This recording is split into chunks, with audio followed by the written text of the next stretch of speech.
Hello, Recent Revelry back with some more MMORPG news, this time about NCSoft's reimagining of the Lineage game into the new Throne and Liberty IP. Now, with the article I found on MassiveOP, which will be linked into the bottom as normal, don't look now, but NCSoft is pivoting hard away from the Lineage brand as they are reimagining Lineage Eternal, aka the project known as the Lineage, aka Project TL, aka Project Throne and Liberty, which has now been re-announced after its first announcement in 2011 with barely any sort of notice other than sort of being found in financial investors' reports that they were still ongoing.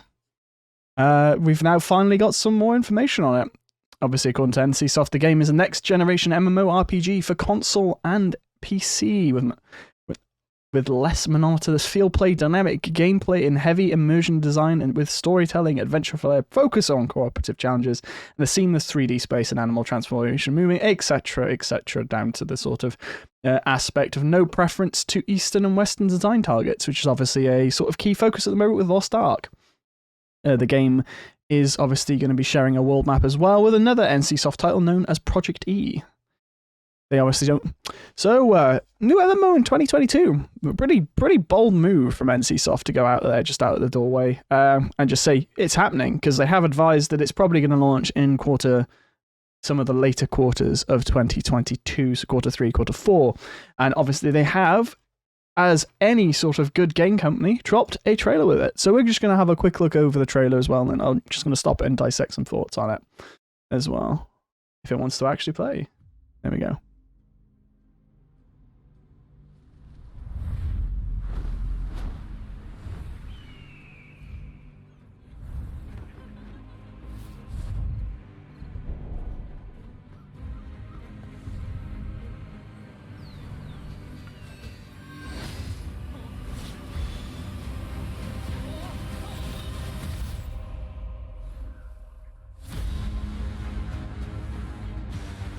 So I'm getting a very sort of, I think the best way to describe it is sort of Black Desert Online feel with how they're going to be stylizing sort of gameplay aspects and cutscenes, etc., because it does feel very sort of Black Desert Online-ish, but I'm going to obviously give them some time after that.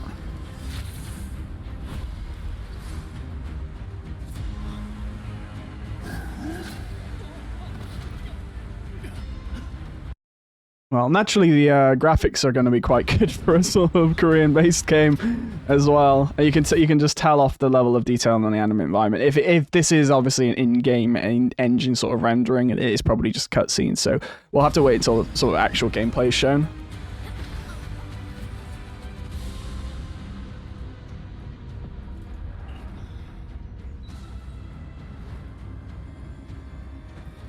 There we go. We got actually some actual gameplay footage now, looking pretty sleek, as you might expect, with just general sort of ambient lighting, etc., puddles, shadowing, ray tracing, the whole 9 yards, effectively, for the level of graphics and quality you would expect for what is considered to be a next generation MMORPG. Obviously, move on. Alright, so when I first watched this was the thing that got me, because of an element of, if they're going to include stuff like this, it's going to mean that they have already advised in the sort of the ASIC and press release, given that it's in Korean as well, that a lot of freedom of movement aspect. It's not going to be that much fast travel, and it's going to be reliant on these polymorph forms, which we'll see a little bit later. But if they're going for the sort of level of movement that we see here with sort of pinpointed grappling hook points, it may be a little bit difficult to gauge how fluid the game is going to be, because it's quite a static movement.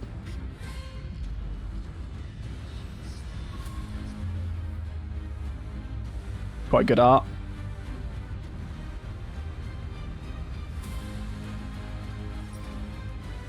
You can find it's that one Pokemon. Oh, God, it's like Cubone but in reverse.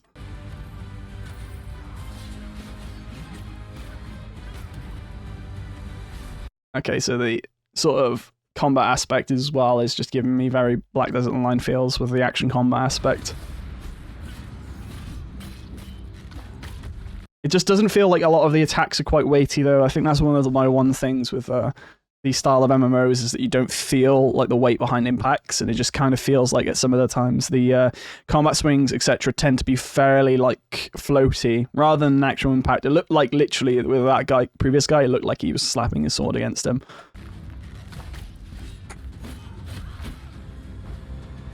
As I mentioned previously, this is sort of the animation. I presume that sort of left reticle by here with this sort of knowledge is going to probably be some sort of energy system that you can use to temporarily transform. Then you use it up and you have to flip out and it's going to regenerate, and then you can use your transport skills again. But obviously, fair play.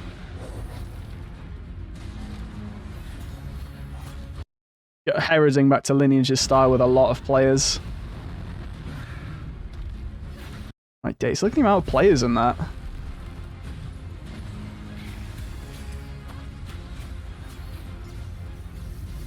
Oh, wow.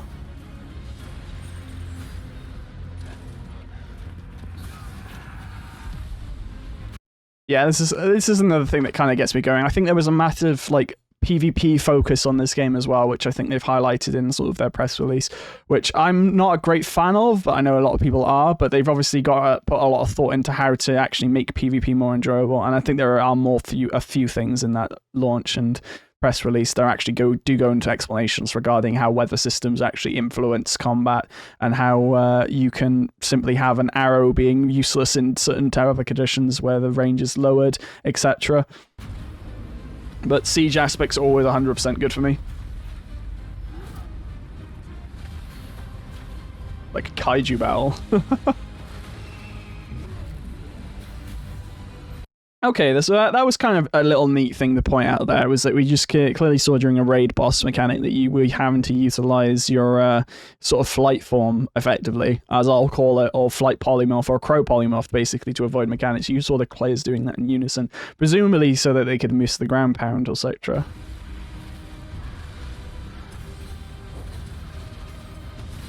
It's just piling on, that poor worm.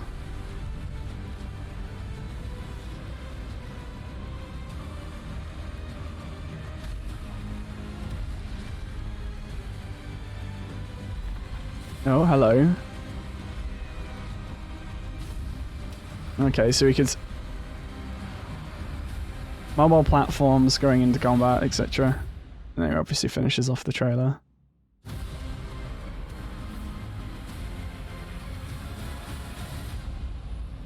Throne and Liberty. There we go. Gone through that video quite quickly. It was only a sort of a 3-minute long sort of trailer. But what are my thoughts on this so far? Well, we can go back through a few of the aspects here, because there are little snippets that you can probably get it sort of taking at, where we can find them. Obviously, wide range of boss mechanics and PvE bosses, which is kind of my shtick anyway. So the fact that they're going to include this element, or if there's a lot of element focus on PvE, that's fine for me, because I'm 100% a PvE player. I think the more interesting part I was looking at, just gotta find it. Obviously, it looks like you can summon creatures to help you with siege battles, which is PvE based. Nothing too unusual about that. The kaiju battle was pretty nice. I think it was this bit by here, which I was more interested in. Like, so you can see now, they all... There was an element of all of them just consistently switching, but I'm just trying to actually locate the reason why. They're all knocked up. Maybe it was to avoid fall damage? You see people running away from the boss battle, which is a sort of a sweet sort of feel. But other than that, what are my thoughts? He says as he hits the screen position.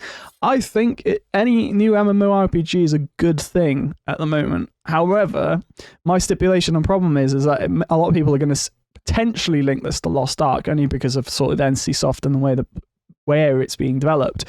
I'm not going to say that NCSoft are going to do an extra bad job on this, because obviously they've got the history of Lineage 1 and 2. And I'm quite excited to see how this plays out, but I'm a little bit skeptical about the initial launch release and then it being happening in about 6 months' time, if earliest, because naturally just that element of like time and etc. involved means that we're not going to have a lot of time to see if this game gets fleshed out. Are we going to see a lot of alphas or betas? Potentially, probably an open beta of some sort is probably on what I'm going to guess is going to be on the cards.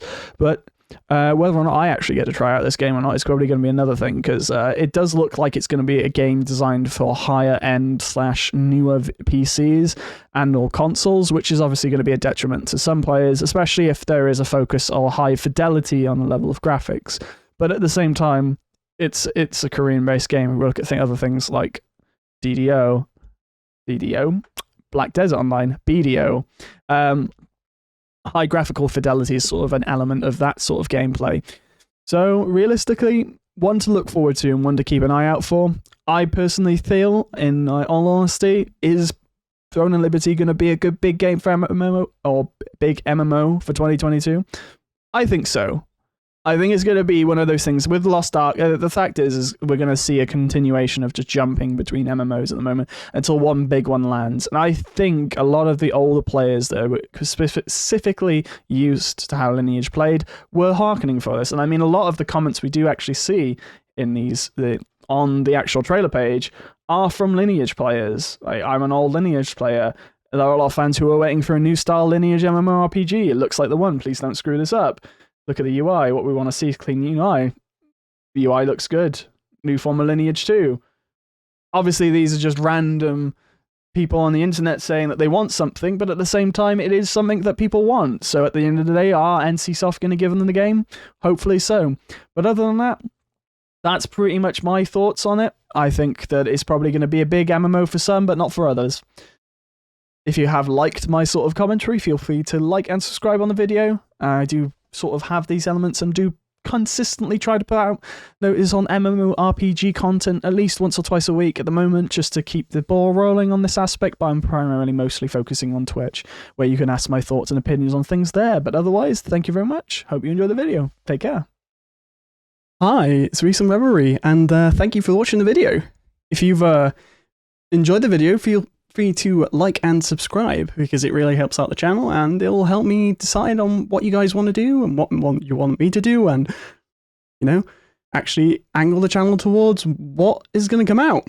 If you are interested in other videos, feel free to look down below, and if Reese has timed this right, it'll have the other videos there, or at least a playlist or another video, maybe an icon. Other than that, take care. Hope to see you around.